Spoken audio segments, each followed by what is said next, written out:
De plus en plus de célébrités semblent ne pas toujours croire ce qui se passe par rapport à Didi.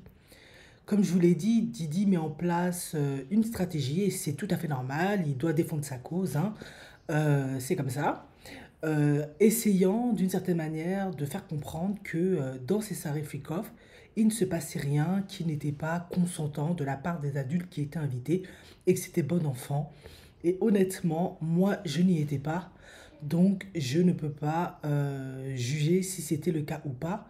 Je pense que Didi, c'est pas un idiot. Donc, certainement des soirées un petit peu plus ritualisées, hors limite, étaient destinées à certaines cibles.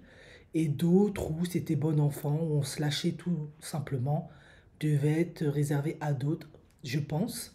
Quoi qu'il en soit, Nick Cannon, qui a plus de 10 enfants, je ne sais pas combien, il a décidé de repeupler le peuple noir, parce qu'il considère qu'on n'est pas assez sur cette terre et qu'on doit guérir du trauma de l'esclavage, eh bien, dit que lui, quand il avait 16, 17, il est parti aux soirées freak-off de Didi, que c'était monstre délire, qui n'a jamais été ivre parce que lui ne boit pas, donc par conséquent, on ne l'a jamais forcé à boire, à faire quoi que ce soit, et que c'est bien éclaté, et qu'il a grandi comme ça.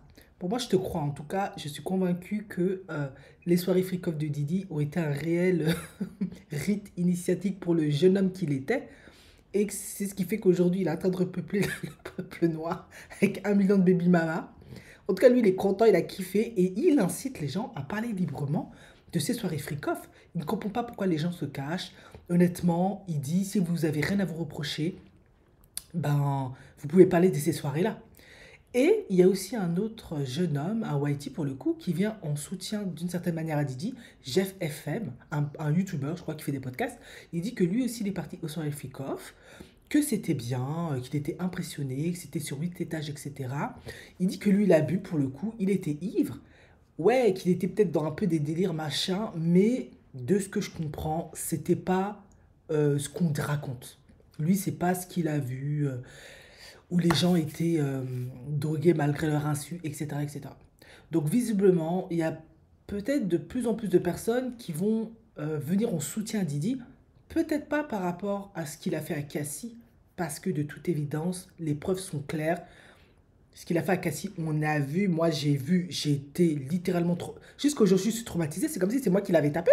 C'est comme si c'était moi qui étais dans cet hôtel, je suis traumatisé. Par conséquent, les soirées freak-off, certains sont très dubitatifs sur tout ce qui se passait. Et du coup, de plus en plus, ils vont témoigner. Et je pense que l'objectif, on va pas être naïf, c'est de jouer en faveur de Didi, car son procès commence le 5 mai.